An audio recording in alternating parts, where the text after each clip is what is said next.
We're about to have a deeper 49ers conversation. Kyle Posey, the managing editor of Niners Nation. Larry, I know that you and he go back at least a couple of YouTube hits. Kyle, I've never had the chance to talk to you before, so welcome to Damon and Ratto with Larry in today. Really appreciate your time. How are you?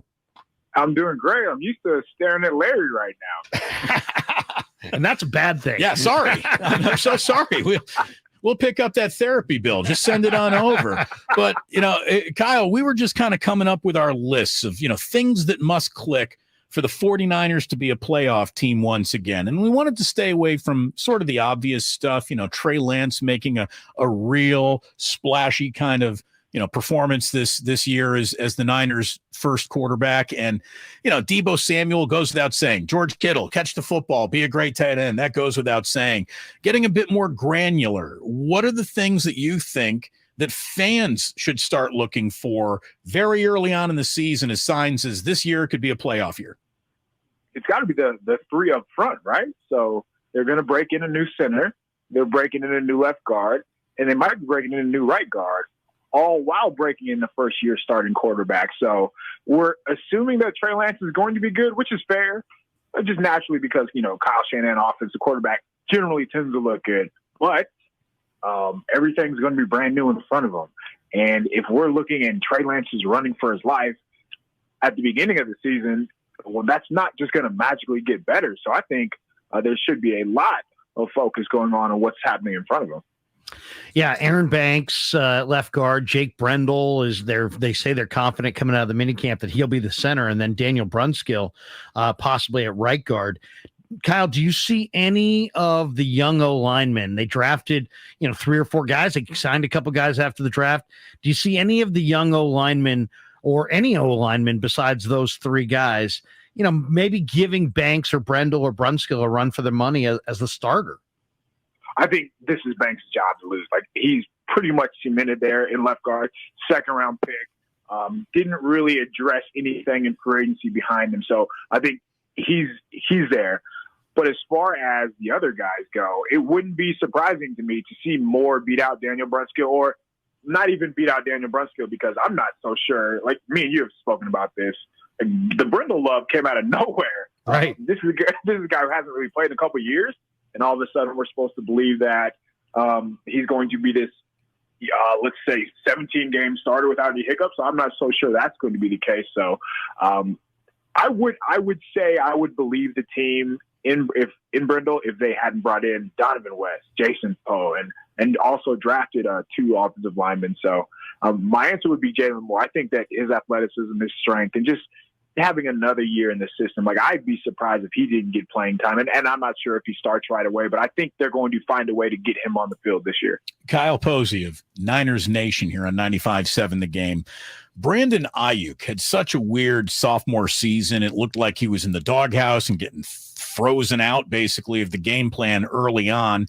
He came on strong, though, at the end. And I really think that Brandon Ayuk's got an awful lot of talent. I know so much of the offseason conversation's been about Deebo. What kind of a year do you think Brandon Ayuk is going to have in year 3, which is always either a leap forward or a you are who you are year usually for a wide receiver? I agree 100%. I think we're going to find out who Brandon Ayuk is. So previously, there was the excuse that Jimmy wasn't giving the ball. He's not going to have that this year. Obviously, he was in the doghouse because he wasn't blocking here.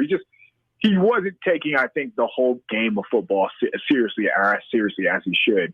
But in training camp last year, like, he was the guy. He was the guy beating everybody, whether it was joint practice with the Chargers or just lighting up the 49ers DBs. It seemed like he was going to be the 1,000-yard receiver on the team. But I think that's where he goes this year. I think it is finally time where he does take the leap. There's going to be so much attention given to everybody else, whether it's Kittle, whether it's Deebo, or just the running game in general. I think it's going to leave a lot of one-on-one opportunities for Ayuk. And finally, he strings together those games where it's 60, 75, 85 and up instead of, like last year. He had games where he was kind of an afterthought. Like against the Colts, he had 1 reception for 6 yards. He had multiple games where he only had 1 reception. And that's not a guy, remember, they traded up in the first round for him. So he clearly has the talent. It's just about, being consistent. And I think that starts with getting him the ball early. I think Brad Graham had this story first, but the 49ers signed Robert Nkemdiche, the former first-round pick. He played at Ole Miss, and he's got a lot of talent. Everybody's always said that. But he also kind of plays the same spot as Kinlaw. What was your read on that addition? Is he just a camp body, or do you think he's more than that? And do you think this is a statement about maybe how unsure they are about what they're getting out of Kinlaw? So my initial reaction was, like, why would it be a camp body when they have like 11 dudes who can play? They are insanely deep at defensive line. So my reaction was, whoa, maybe Kinlaw isn't fully healthy. And it might not just be Kinlaw. It could be one of the other guys who are, under the radar, second or third team, who might not be ready yet. But, I want to give them the benefit of the doubt. I want to say that they know they can turn essentially anybody with Chris Kosir into a productive defensive lineman. Like, look at Arden Keat last year. He was an afterthought in the league, and all of a sudden he's getting I think he had like 7 sacks or whatever it was last year. So, I'm sure they trust their scouting staff, and maybe they saw enough in Nkemdiche last year. But I'm going with the health reasons. Somebody has to be banged up, and we're going to find out soon enough. Okay, so we got about 3 minutes left. Spend as much time on this as you want or not. An alien lands, and you have to explain what's going on between Trey Lance and Jimmy Garoppolo. How would you explain it? I love where we're headed here.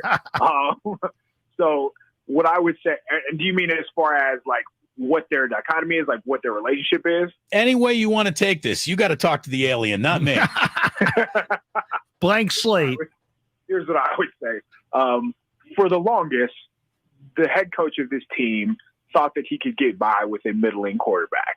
It took them, as always for any coach, it took them essentially coming up short, just like they did with special teams last year. It took them coming up short to address the quarterback position. And unfortunately, he had to do this by mortgaging not a handful, but 3 first-round picks.